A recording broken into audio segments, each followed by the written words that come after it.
we understand where our original idea of abundance was formed. Like, when did we start to believe, like, oh, that person's really living nice, or oh, I don't have enough? Like, when did we start to notice things like that? And understanding that now we're able to create a different story. Because when we accept that we're able to create a different story, we can look at our current story, decide what we want to change, specifically our capacity for what we expect to earn as far as income or what we expect to save as far as personal habits, XYZ. We can begin to shift that story. And even though it's difficult and foreign, we can shift it with intent by being intentional and knowing that I may not have been prepared to hold all this abundance before. I may not have been prepared to have all of this before, but now I am, and I am consciously opening my arms because I think that if you've ever struggled with scarcity, then becoming abundant has to be very intentional. My affirmation for the month is also I am abundant. We have a similar affirmation. And I want to tell you guys about an understanding that I'm having, and I hope that it gives you a better understanding of how you view abundance and how much capacity that you have for abundance. So this past week has been something else.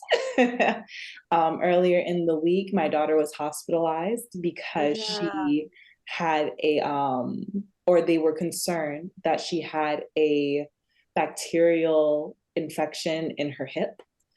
And she had a fever for 4 days of 103 and above. And it was not easy.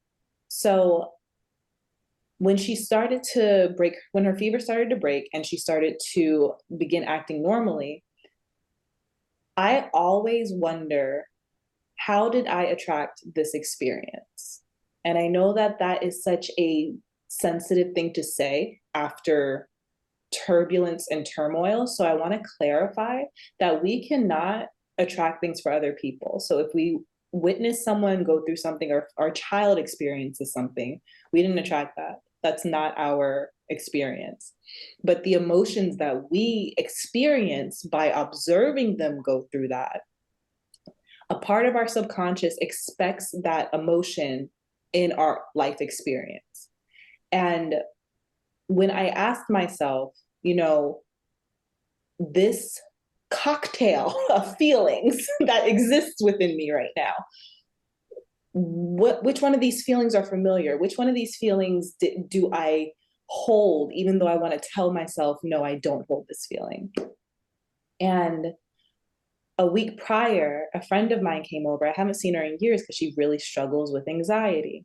And she told me that she has been going to a therapist and she's finally able to combat these feelings that every time she leaves her house, she's afraid she's going to die. She's afraid someone she loves is going to die. She's afraid people that she loves are going to die. And when she said that, I realized that even though it is in no way as intense as her, I realized I do have intrusive thoughts that also, long story short, I watch my daughter on the camera every night, I go in to make sure she's breathing 20 times. It used to be so bad that, every time my husband would go out, I would see visions of horrible things happening to him. And this is just something that happens with anxiety. Like, this is just how a lot of people suffer from it. So coming back to the present moment and looking at the situation with Olivia, I had to have a reckoning with myself. And I had to understand that if I'm checking on her breathing 20 times a night, if I'm always scared of something happening to her, if I'm always afraid of something going wrong, something tearing a life that I love apart, if I'm always afraid of that, that means that subconsciously, I do not believe that I am capable of holding the level of abundance that God wants to give me. I am always looking for something to go wrong. I am always looking for something that will hurt me and expecting and waiting for it to happen.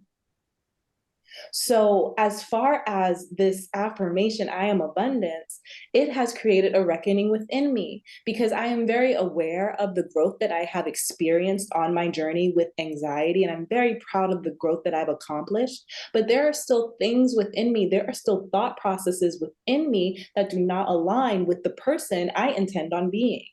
So, all this to say, the reason that I told you this story is because I would really like to offer you the opportunity to genuinely and truly ask yourself, in what ways are you not allowing yourself to experience abundance? In what ways are you projecting things onto other people in order to fit a story that you cannot have everything?